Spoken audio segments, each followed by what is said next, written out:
Shivaya Gurave Namaha, Shri Matre Namaha.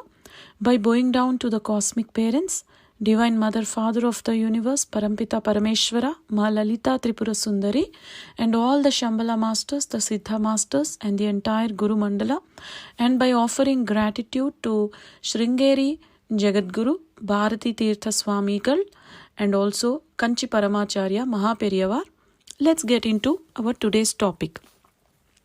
So today I have decided to answer the questions that have been sent to me in over hundreds of emails. The questions are repetitive in nature. The wordings are different, but the meaning of the questions are the same. So I have identified 3 most commonly asked questions, quite frequently asked questions that I am going to answer here. So the first question is, ma'am, can we worship during periods? Can we do our mantra jap, our sadhana during periods? First, you need to understand that many people have a misconception that periods is considered impure. Periods is not considered impure at all. But we need to understand that there are certain protocols to worship certain deities.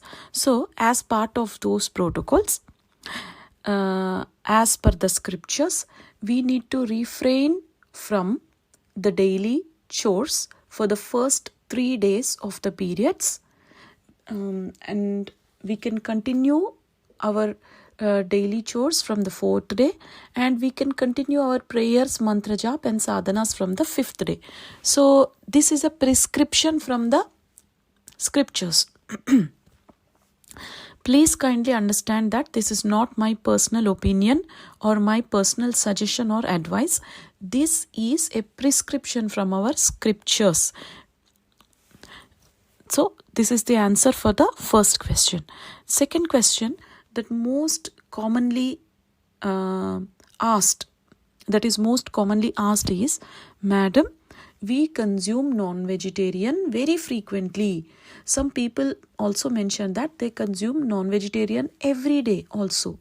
Can we do the mantras that you are prescribing in YouTube? Can we continue with our mantra jap? Can we do our sadhana? Can we meditate? So this is the question. So to answer this question, first I want to talk about a very important prescription in our scriptures. This prescription is for overall health and well-being.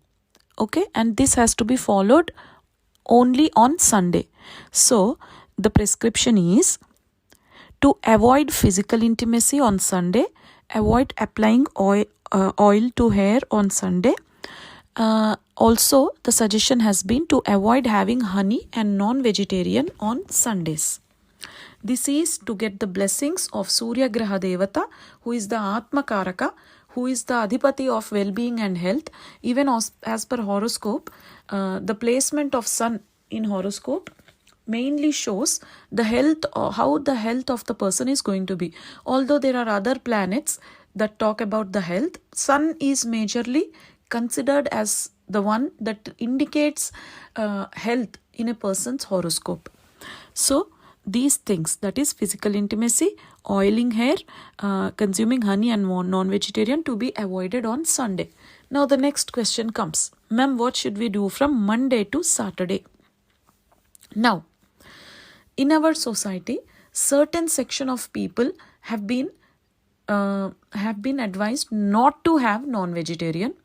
So those section of people who are advised not to consume non-vegetarian, like people who do pujas and rituals, or who do pujas and rituals for others and help them in those lines, those people, it is very strictly mentioned, those people must avoid consuming non-vegetarian under all circumstances and at any cost for 365 days.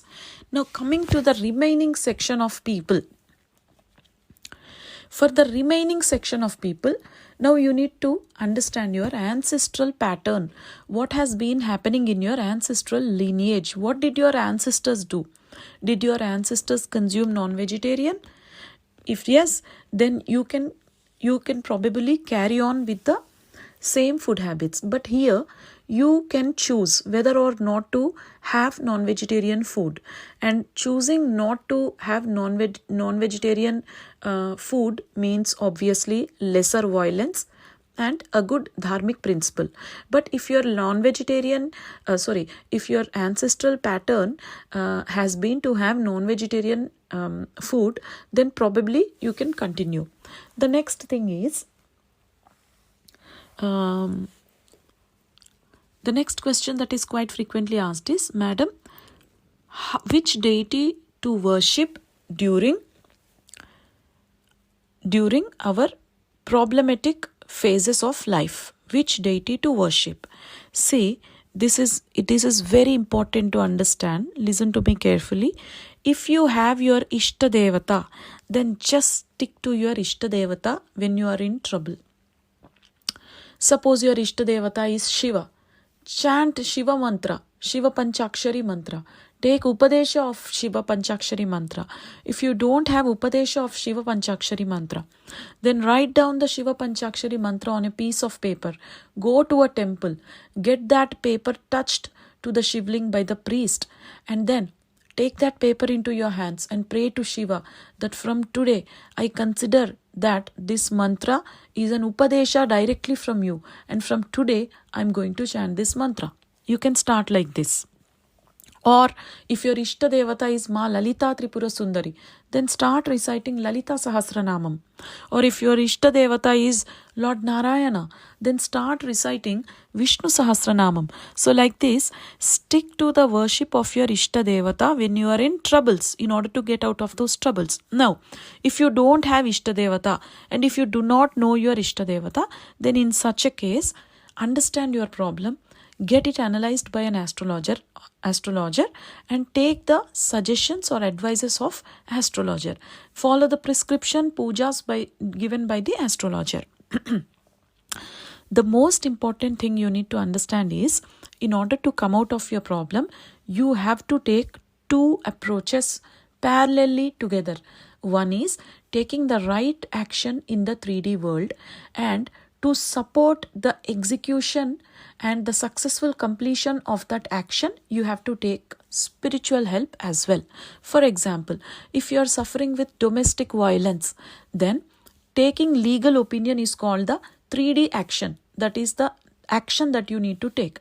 Now, the successful execution of that, of taking legal advice from a lawyer, for example, and then if you are on the case side of dharma and you want dharma to prevail, then in such case you should also take the help of the deities and the mantra jap and the sadhana to come out of that issue peacefully, effortlessly and successfully.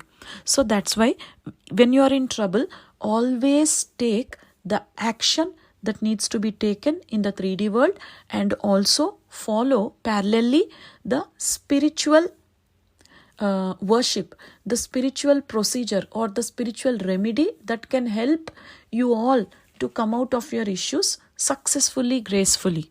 So this is one thing. The next thing, how to perform. Suppose you are taking the action that needs to be taken and you have also started the puja procedure. When will you get the benefit? That is the next question that is asked quite frequently. So I want to very clearly explain about this, that whatever worship you are doing, even if you are sitting for 2 minutes in front of your puja mandir, sit and do with full faith, full surrender, complete surrender. And whatever you do with faith and surrender has to happen. It has to happen. You must get the result. That is the law of the nature. Next, you have not seen the result. You have done your sadhana for 11 days, not seen the result. Continue it for 21 days. 21 days also completed. You have not seen the result. Continue it for 40 days. 40 days also completed. You have not seen the result. Continue it until your issue is resolved. That means, it clearly means that the degree or the depth of the karma which has caused the current issue, which has caused current problem is very severe. So in order to hit such severe degree problem, you need to keep doing your sadhana. For example, there is a small plant in front of you. You want to cut that plant. You just cut it with a knife, and you can easily cut it with a knife. You have a big tree. You need to keep beating with an axe on the tree until the tree gets cut. So the effort that is needed to cut a big tree is different. It's more intense, and their consistency is needed, intensity is needed. So you need to understand these two examples while you are performing the sadhana.